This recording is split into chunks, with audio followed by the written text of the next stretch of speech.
Imaginez la douleur d'une mère découvrant que sa fille a disparu et le désespoir en apprenant que la personne responsable de s'occuper d'elle n'a pas signalé l'incident. Aujourd'hui, nous allons raconter l'histoire d'Anna et la disparition de sa fille, révélant comment le beau-père a été condamné pour ne pas avoir signalé l'événement.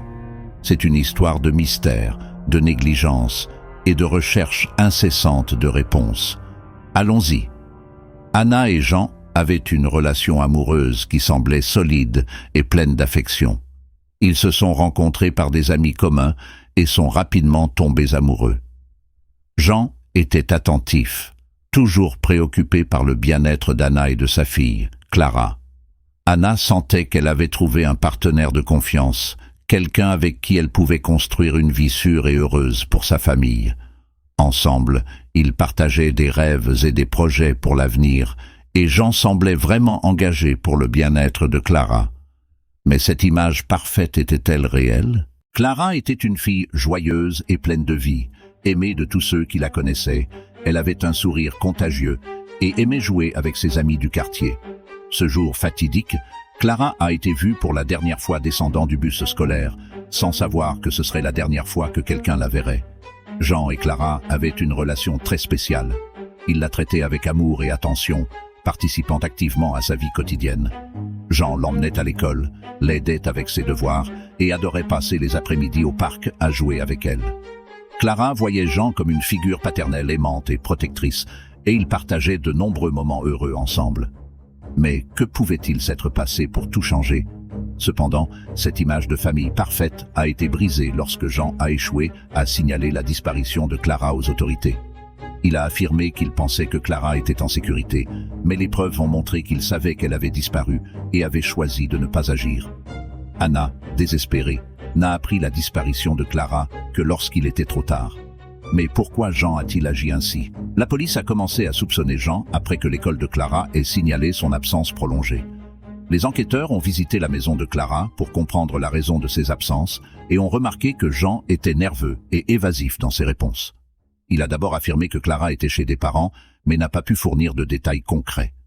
Les autorités ont intensifié l'enquête, vérifiant les relevés téléphoniques et interrogeant les voisins.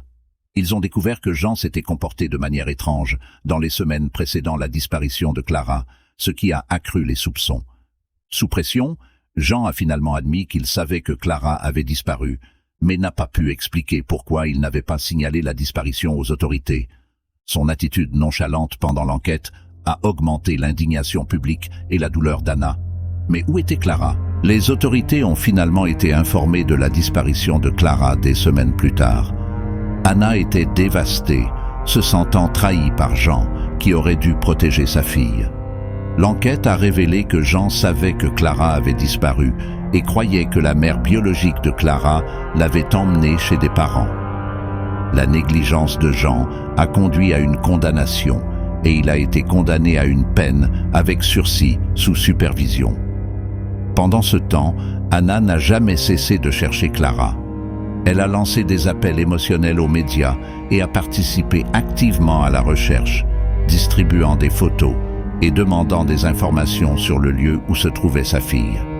Mais y avait-il encore de l'espoir pour Clara? Après des semaines d'angoisse, la police a découvert que Clara était cachée dans un endroit isolé. Heureusement, elle a été sauvée saine et sauve et réunie avec sa mère. L'histoire d'Anna et Clara rappelle que nous ne devons jamais cesser de chercher ceux que nous aimons, quelles que soient les circonstances. Jean, dont le vrai nom est Christopher Palmiter, a été condamné à Charlotte, en Caroline du Nord, pour ne pas avoir signalé la disparition de sa belle-fille, Madalina Kojokari. Madalina, disparue depuis novembre 2022, a finalement été localisée après une enquête approfondie.